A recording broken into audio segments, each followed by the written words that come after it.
The natural family is under attack, and a siege is being attempted on the spirit of the Declaration of Human Rights. Let me be clear here and now, sirs and ma'ams. There is a distinct difference between sex and gender or gender identity. The pseudo-war being waged by some against the family is premised on this obfuscation and literal obliteration of the distinction between sex and gender. Sex is a biological construct that transcends race, ethnicity, religion, and jurisdictional jurisprudence. Sex is binary. You're either male or female. God determines this at the moment of conception. A fetus carries either the XX or XY chromosome, determining whether it is born female or male.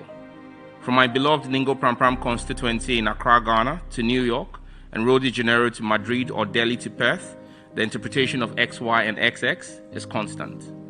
Gender or gender identity, on the other hand, is a social construct that has evolved on the peculiarities of various societies. From the onset matching the binary nature of sex, we see different recognitions of gender today across the world. There is no universality in the concept of gender or gender identity, and it is highly fluid. And as such, gender or gender identity cannot form the basis for any rights accruing in a covenant, a convention, or international treaty which seeks to be globally acceptable and binding because we have different interpretations. This is the basis for my avowed position that the letter and spirit of the UN Universal Declaration of Human Rights is apt and meets the needs of our global world today. It emphasizes in Article 2 the rights and freedoms in the Declaration, and is clear that there shall be no distinctions made based on sex. Yes, it says sex, not gender or gender identity. This is a definite position and must be defended by all progressive forces.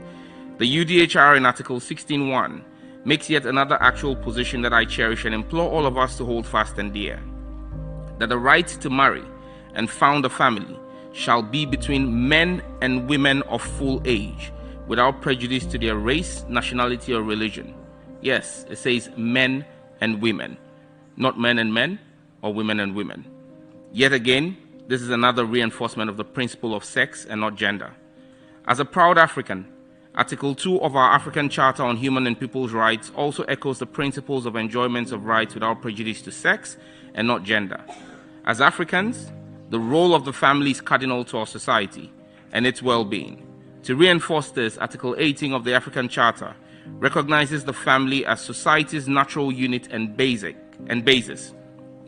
It imposes a responsibility on member states in the African Union to protect the physical health and morals of the family. Yes, it said morals of the family. It declares the family as the custodian of morals and traditional values recognized by the community. The Charter says there is no ambiguity here, that the values of family as a union between a natural-born man and woman must be protected by all of us. Against this backdrop, together with 7 of my colleagues in Ghana's parliament, I'm sponsoring a private member's bill titled The Promotion of Proper Human Sexual Rights and Ghanaian Families Values Bill 2021 in Ghana's parliament. In conclusion, I reference the critical role that a family plays in the development of society through the development, education, and upbringing of children. Article 18.3 and 4 of the International Covenant on Civil and Political Rights declares respect for the liberties of parents and legal guardians to ensure their children's religious and moral education in conformity with the convictions of the parents and legal guardians. This right is not given to an educational board or a pressure group or a government. It is the sole right and preserve of parents in the family unit. Ladies and gentlemen herein gathered at the UN headquarters in New York, the family must remain respected and recognized as the union between natural-born men and women of full age, who have the right and responsibility to determine by their beliefs and in conformity with the generality of their community the details of the religious and moral education.